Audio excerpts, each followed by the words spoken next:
নমস্কার বন্ধুরা, আজ আমি আবারও চলে এসেছি লোটে মাছের একটা দারুণ রেসিপি নিয়ে।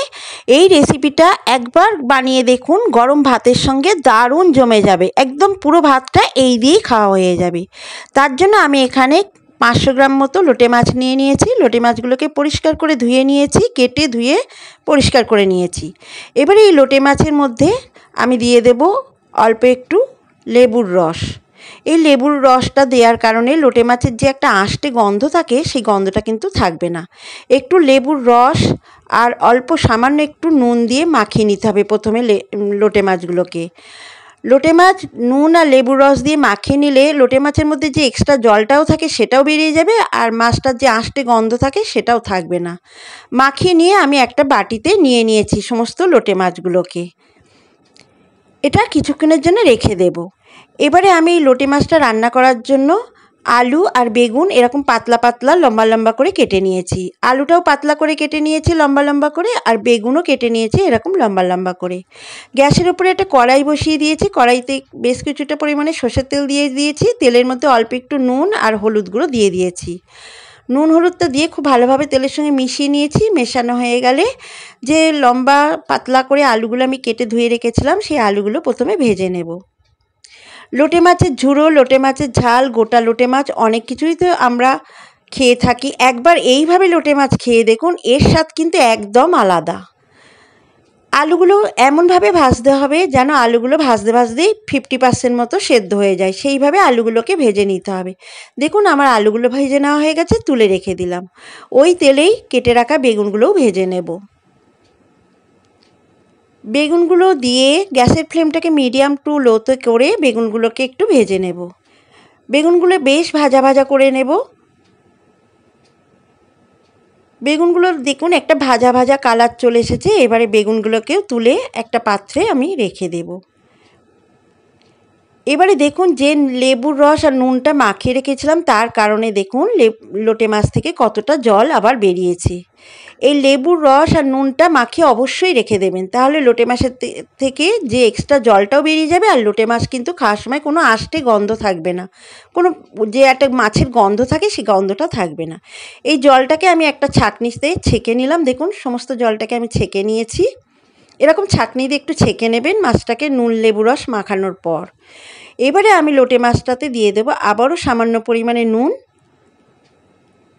আর দেব অল্প একটু হলুদ গুঁড়ো। দিয়ে নুন আর হলুদ গুঁড়োটা দিয়ে মাছটাকে আবার একটু ম্যারিনেট করে নেব। নুন আর হলুদ গুঁড়ো দিয়ে মাছটাকে ম্যারিনেট করে নিয়েছি। এবার এই মাছটাকে একটু আলাদা সাইডে আমি রেখে দেব। দিয়ে যে কড়াইতে বেগুন ভাজার পর যে তেলটা রয়েছে তাতে আরও একটুখানি সর্ষের তেল দিয়ে দেব। আরও একটু তেল দিয়ে দিয়েছি। দিয়ে তেলটাকে খুব ভালোভাবে গরম করে নেব। প্রথমে তেলটা খুব ভালোভাবে গরম করে নিয়েছি। এবারে আমি এখানে দিয়ে দেব দুটো বড় সাইজের পেঁয়াজ কুচি। আমি এখানে দুটো বড় সাইজের পেঁয়াজকে কুচি করে রেখেছিলাম, সেই দুটো বড় সাইজের পেঁয়াজ কুচি দিয়ে দিলাম। পেঁয়াজটাকে একটু ভেজে নিতে হবে। পেঁয়াজটা ঠিক দেখুন যখন এরকম একটু ভাজা ভাজা কালার চলে আসবে, মানে পেঁয়াজটা অর্ধেক ভাজা হয়ে যাবে, তখন এখানে দিয়ে দেব 1 চামচ ভর্তি ভর্তি আদা রসুন আর কাঁচা লঙ্কার পেস্ট। আমি আদা রসুন আর কাঁচা লঙ্কা পেস্ট করে রেখেছিলাম, সেটা 1 বড় চামচের 1 চামচ ভর্তি ভর্তি দিয়ে দিলাম। আদা রসুন কাঁচা লঙ্কার পেস্টটা দিয়ে পেঁয়াজের সঙ্গে একটু কষিয়ে নিলাম। বেশ খানিকক্ষণ কষিয়ে নিয়েছি। বেশ খানিকক্ষণ কষিয়ে নেওয়ার পর একটা বড় সাইজের টমেটো কুচি দিয়ে দিলাম। টমেটো কুচিটা দিয়েও আবার আদা রসুন পেঁয়াজের সঙ্গে খুব ভালোভাবে কষিয়ে নেব। টমেটোটাকে একটু নরম করে নিতে হবে। দেখুন বেশ খানিকক্ষণ কষিয়ে নেওয়ার পর টমেটোটা একটু নরম হয়েছে যখন, তখন গ্যাসের ফ্লেমটাকে একদম লো করে দেব। লো করে দিয়ে এখানে আমি কিছু গুঁড়ো মশলা দিয়ে দেব। প্রথমেই দেব স্বাদ মতো নুন,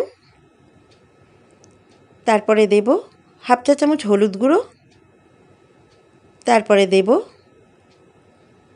1/2 চা চামচ লাল লঙ্কার গুঁড়ো। মশলাগুলো দিয়ে আদা পেঁয়াজ রসুনের সঙ্গে খুব ভালোভাবে কষিয়ে নেব। মশলাটা বন্ধুরা এই রান্নায় মশলাটা কিন্তু খুব ভালোভাবে কষাতে হবে। মশলা যত বেশি কষানো হবে এই লোটে মাছের এই রান্নাটা তত বেশি স্বাদ হবে। দেখুন মশলা থেকে তেল ছেড়ে দিতে আরম্ভ করেছে। ঠিক যখনই মশলা থেকে তেল ছেড়ে দিতে আরম্ভ করবে তখনই যে নুন হলুদ মাখিয়ে রেখেছিলাম লোটে মাছগুলো, সে লোটে মাছগুলো দিয়ে দেব।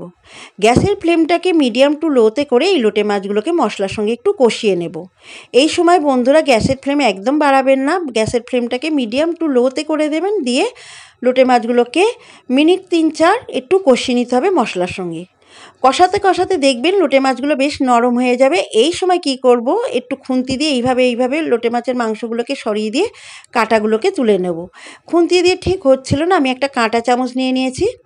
দেখুন গ্যাসের ফ্লেমটাকে একদম লোতে রাখবেন, লোতে রেখে এইভাবে কাঁটা চামচ দিয়ে ঠিক এইভাবে মাছের কাঁটাগুলোকে তুলে নিতে হবে। কারণ এই সময় মাছটা কিন্তু একদম নরম হয়ে গেছে, মাংসগুলো আলাদা হয়ে গেছে। এবারে কাঁটাগুলোকে আমি এইভাবে কাঁটা চামচ দিয়ে তুলে নেব। এইভাবে কাঁটা চামচ দিয়ে কাঁটাগুলো তুলে নিলে লোটে মাছ যখন খাবেন একটাও কাঁটা কিন্তু মুখে পড়বে না। দেখুন ঠিক এইভাবে মাংসগুলোকে একটু সরিয়ে নেবেন, কাঁটা চামচ দিয়ে সরালেই দেখবেন একটা লম্বা কাঁটা বেরিয়ে আসবে। ঠিক এইভাবে লম্বা কাঁটাগুলোকে আমি একটা করে তুলে নিচ্ছি। এইভাবে লোটে মাছের কাঁটাগুলো যদি তুলে নিয়ে রান্না করেন এর স্বাদ কিন্তু একদম আলাদা।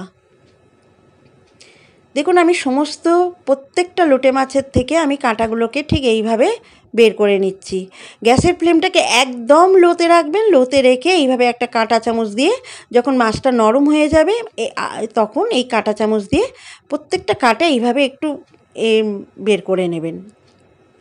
আর লোটে মাছ থেকে কিন্তু অনেক জল বেরোয়, তাই এই সময় কিন্তু অনেক জল ছাড়তে শুরু করবে লোটে মাছ থেকে, সেই সময় কাঁটাগুলোকে তুলে নেবেন।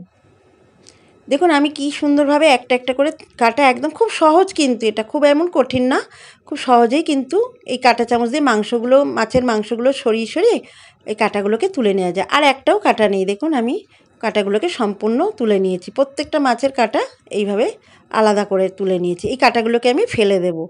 আজকে লোটে মাছটা আমি রান্না করবো একদম কাঁটা ছাড়া। এবারে লোটে মাছের থেকে অনেকটাই জল বেরিয়েছে, গ্যাসের ফ্লেমটাকে মিডিয়াম টু লোতে করে দিয়ে আবার একটু কষিয়ে নেব। আরও 2-3 মিনিট কষিয়ে নিয়েছি। লোটে মাছটাকে কষিয়ে নেওয়ার পর যে আলুটা আমি ভেজে তুলে রেখেছিলাম, লম্বা সরু পাতলা আলুটা, সেই আলু ভাজাটা দিয়ে দেব। আলুটা এই সময় দিয়ে দিতে হবে, তাহলে আলুটা কিন্তু পুরোপুরি সেদ্ধ হয়ে যাবে। আলুটাকে দিয়ে লোটে মাছের সঙ্গে আবার একটু কষিয়ে নেব। গ্যাসের ফ্লেমটাকে এই সময় মিডিয়াম টু হাইতে করে দিয়েছি। মিডিয়াম টু হাইতে করে আলুটাকে লোটে মাছের সঙ্গে বেশ খানিকক্ষণ কষিয়ে নিতে হবে। প্রায় 4 থেকে 5 মিনিট আমি কষিয়ে নিয়েছি। যতক্ষণ না আলুটা পুরোপুরি সেদ্ধ হচ্ছে ততক্ষণ কষিয়ে নিতে হবে। আর একটু সেদ্ধ হতে বাকি আছে, আর একটু কষিয়ে নেব। আলুটা সেদ্ধ হয়নি পুরোপুরি এখনও, এবার চেক করে নেব আলুটা সেদ্ধ হয়েছে কিনা। হ্যাঁ, আলুটা পুরোপুরি সেদ্ধ হয়ে গেছে। আবার একটু নাড়াচাড়া করে দেব, করে দিয়ে আবার একটু নাড়াচাড়া করে দিলাম, কষিয়ে নিলাম, করে দিয়ে এবারে 3-4 মিনিট আমি কষিয়ে নিয়েছি। এবারে যে বেগুন ভাজাটা আমি তুলে রেখেছিলাম, আলুটা সেদ্ধ হয়ে যাওয়ার পর আরও 2-3 মিনিট কষিয়ে নেবেন, তারপরে এই বেগুন ভাজাটা দিয়ে দেবেন। বেগুন ভাজাটা যখন দেবেন যেন লোটে মাছের জলটা পুরোপুরি শুকিয়ে আসে, মোটামুটি শুকিয়ে আসে, সেই সময় বেগুনটা দিয়ে দেবেন। বেগুনটা দিয়ে আরও খানিকক্ষণ নাড়াচাড়া করে কষিয়ে নেব। একটু শুকনো করে নিলেই এই রেসিপিটা বেশি ভালো লাগবে, মানে একটু মাখো শুকনো ঝুরঝুরে, লোটে মাছের ঝুড়িটা যেমন হয় ঠিক তেমনই। দেখুন আমি আরও 2-3 মিনিট কষিয়ে নিয়েছি। গ্যাসের ফ্লেমটাকে মিডিয়ামে রেখে বেগুনটাকে দিয়ে আলুটাকে দিয়ে আমি কষিয়ে নিয়েছি। দেখুন একদম শুকনো হয়ে এসেছে, এর থেকে বেশি শুকনো করব না। এইবারে গ্যাসটাকে অফ করে দেব, দিয়ে আমি একটা পাত্রে নামিয়ে নেব। দেখুন আমি একটা পাত্রে লোটে মাছের এই রেসিপিটা নামিয়ে নিয়েছি। আলু বেগুন দিয়ে লোটে মাছের এই রেসিপিটা একবার বাড়িতে বানান, দারুণ খেতে হয় বন্ধুরা, অসাধারণ। আর মুখে একটুও কাঁটা পড়ে না, তো তার জন্য এটা রুটি ভাত সবের সঙ্গেই খাওয়া যায়। আর গরম ভাতের সঙ্গে একবার এইভাবে আলু বেগুন দিয়ে লোটে মাছ রান্না করে খেয়ে দেখুন। এই লোটে মাছের রেসিপিটা কিন্তু একটু খেতে আলাদা লাগবে, মুখে একটুও কাঁটা পড়বে না, আর দারুণ লাগে খেতে। আপনারাও এইভাবে বাড়িতে বানান, আলু আর বেগুন দিয়ে একবার বানিয়ে খেয়ে দেখুন। অনেক তো লোটে মাছের ঝাল, লোটে মাছের ঝুড়ি খেয়েছি আমরা সবাই, গোটা লোটে মাছ খেয়েছি। এইভাবে লোটে মাছের ঝুড়িটা আলু বেগুন দিয়ে একটু রান্না করে খেয়ে দেখুন, এটা কিন্তু স্বাদ একদম আলাদা, মুখে লেগে থাকবে স্বাদ। আমার আজকের এই রেসিপি লোটে মাছের এই রেসিপিটা যদি ভালো লাগে তো একটা লাইক করবেন। আপনাদের একটা লাইক আমাকে অনেক বেশি ভিডিও বানানোর উৎসাহ এনে দেয়, আরও নতুন নতুন রেসিপি আনার আমার উৎসাহ বেড়ে যায়। যদি ভালো লাগে তো অবশ্যই লাইক করবেন আর কমেন্টস করে জানাবেন কেমন লাগলো আমার এই আজকের লোটে মাছ রান্নার রেসিপিটা। যদি ভালো লাগে তো কমেন্টসে আমাকে লিখে জানাবেন। আর আপনারাও এইভাবে বাড়িতে বানাবেন। সত্যি এটা একটা নতুন আলাদা রকম লোটে মাছের রেসিপি। সবাই ভালো থাকবেন, সুস্থ থাকবেন আর আমার ভিডিওটি দেখার জন্য ধন্যবাদ।